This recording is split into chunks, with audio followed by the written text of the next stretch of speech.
கர்த்தருடைய பரிசுத்த நாமத்துக்கு மகிமை உண்டாவதாக. இந்த நாளிலும் உங்களுக்கான வேத வார்த்தைக்கு நேராய் அன்போடு கூட அழைக்கிறோம். இந்த நாளிலும் பிரியமானவர்களே, வேத தியானத்துக்கென்று சங்கீதங்களின் புத்தகம் 3ஆம் அதிகாரம் 8வது வசனம். ரட்சிப்பு கர்த்தருடையது, தேவரீருடைய ஆசீர்வாதம் உம்முடைய ஜனத்தின் மேல் இருப்பதாக. பிரியமானவர்களே, ரட்சிப்பும் ஆசீர்வாதமும் கர்த்தருடையது.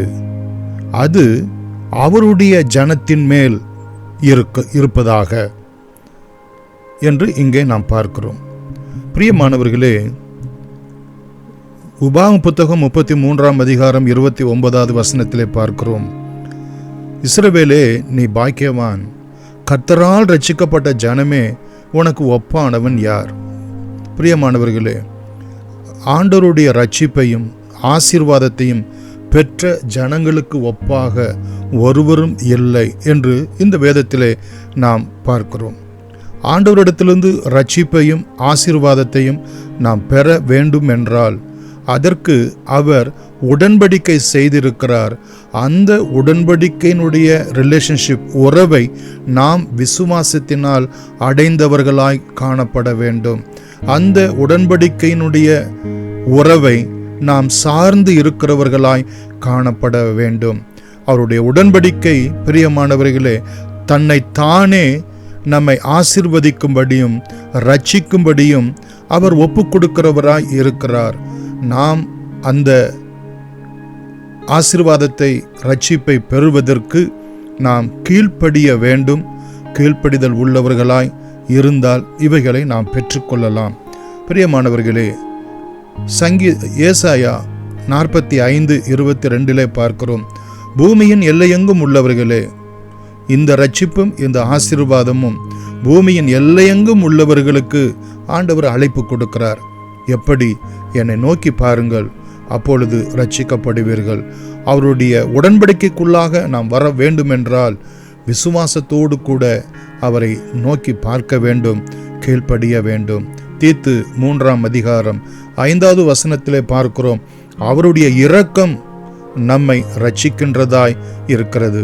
எவற்றிலே இருந்து எல்லாவிதமான துன்பங்கள், துயரங்கள், வேதனைகள், இக்கட்டுகள், சிறையிருப்புகள், இவை எல்லாவற்றிலிருந்து நம்மை காப்பாற்ற இரட்சகராய இயேசு கிறிஸ்து ஒருவரே நமக்கு வல்லவராய் இருக்கிறார்.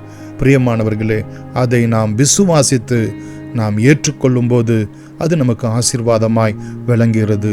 இங்கே நாம் பார்க்கிறோம், இரண்டாவதாக, தேவரீருடைய ஆசீர்வாதம் உமது ஜனத்தின் மீது இருப்பதாக.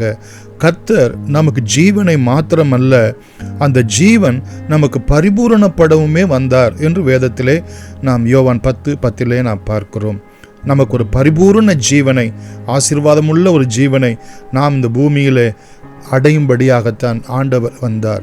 உபாகம புத்தகம் 8ஆம் அதிகாரம் 18வது வசனத்திலே நாம் பார்க்கிறோம். பிரியமானவர்களே, உன் தேவனாய கர்த்தரை நினைப்பாயாக, அவரே உன் பிதாக்களுக்கு ஆணையிட்டு கொடுத்த தம்முடைய உடன்படிக்கையை உறுதிப்படுத்தும்படி இந்நாளில் உனக்கு உண்டாயிருக்கிறது போல ஐஸ்வர்யத்தையும் கனத்தையும் சம்பாதிக்கிறதுக்கான பலனை உனக்கு கொடுக்கிறவராய் இருக்கிறார். நாம் அவரை நினைக்க வேண்டும், அவர் உடன்படிக்கைக்கு பங்காளிகளாய் விளங்க வேண்டும். அப்பொழுது ஐஸ்வர்யத்தை சம்பாதிக்கிறதற்கான பலனை நமக்கு அருளுகிறவராய் இருக்கிறார் என்று நாம் பார்க்கிறோம்.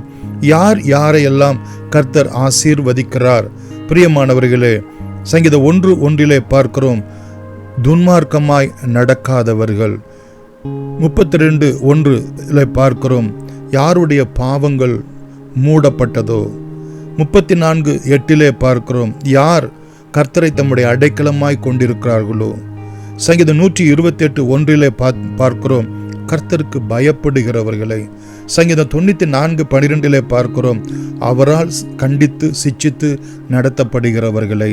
சங்கீதம் 119:2 பார்க்கிறோம், அவருடைய வார்த்தையை கை கொண்டு நடக்கிறவர்களை கர்த்தர் ஆசீர்வதிக்கிறார் என்று.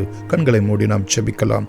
அன்புள்ள இயேசு சாமி, உம்முடைய ரட்சிப்பினாலும் உம்முடைய ஆசீர்வாதத்தினாலும் ஆண்டவரே, உம்முடைய நாமம் தரிக்கப்பட்ட ஜனங்கள், உம்மையே தன் தெய்வமாய் கொண்டிருக்கிற ஜனங்கள், உம்மை நினைக்கிற ஜனங்கள், உம்மை நோக்கி பார்க்கிற ஜனங்கள், உம்முடைய இரக்கத்துக்காக கெஞ்சுகிற ஜனங்கள், அவர்களை ரட்சிப்பீராக. ஆண்டவரே, உம்மையை அடைக்கலமாக கொண்டிருக்கிற உமக்கு பயந்து நடக்கிறவர்கள், உம்முடைய வார்த்தையை கை கொண்டு நடக்கிற ஆண்டவரே, கீழ்ப்படிந்து நடக்கிறவர்களை நீர் ஆசீர்வதித்து ஆசீர்வாதமாக்கும்படி இயேசுவின் நாமத்தில் நன்றியோடு வேண்டுகிறோம். ஜீவனுள்ள பிதாவே, ஆமென். God bless you.